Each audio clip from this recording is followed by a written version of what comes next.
Assalamualaikum warahmatullahi wabarakatuh. Perkenalkan, nama saya Saufana Taurniati dengan NIM 20010109 Prodi Hukum Keluarga. Saya akan menjelaskan makalah saya ke kelompok saya yang berjudul yaitu pemanggilan para pihak. Jadi yang pertama saya akan membahas tentang pengertian pemanggilan para pihak. Jadi di dalam bagian terpenting dalam proses persidangan, salah satunya adalah proses yaitu pemanggilan salah satu pihak, yang mana hal ini yaitu menjadi suatu keharusan bagi setiap pengadilan apabila proses pemanggilan ini tidak dijelaskan ataupun tidak terlaksana sebagaimana seharusnya. Maka proses persidangan itu sendiri akan mengalami gangguan.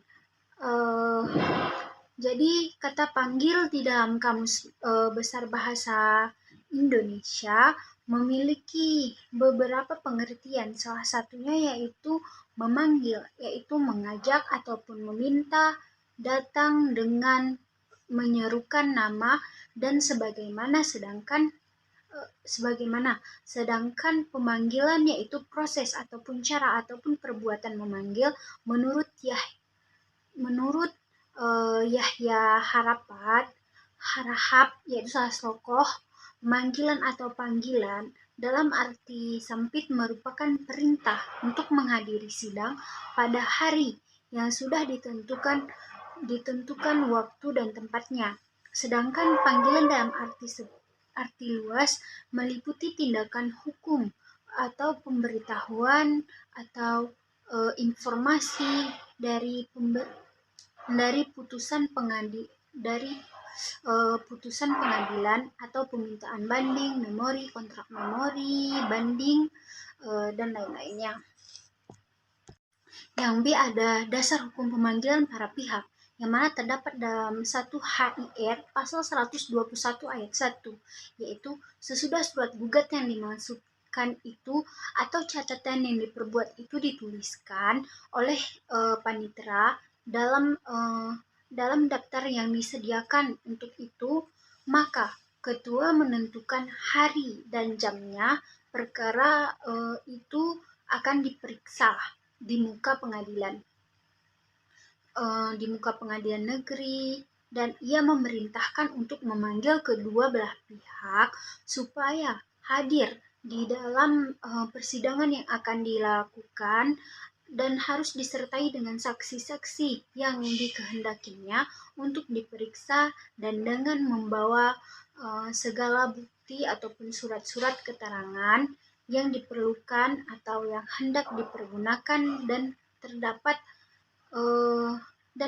juga dalam pasal 26-28 Peraturan Pemerintah Nomor 9 Tahun 1975. Bentuk panggilan yaitu dilaksanakan dengan surat panggilan atau disebut dengan relas yang dilakukan oleh jurusita.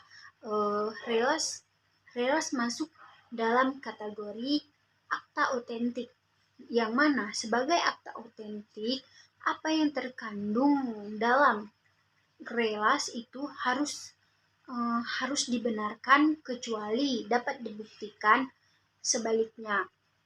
Jadi di sini ada 3 bentuk pemanggilan yang dikenal pada hukum perdata di Indonesia, yaitu yang pertama ada surat tertulis, yang kedua ada lisan yaitu pemberitahuan oleh majelis hakim di muka sidang, dan yang terakhir yaitu panggilan elektronik melalui media massa seperti misalkan radio, televisi, dan media cetak.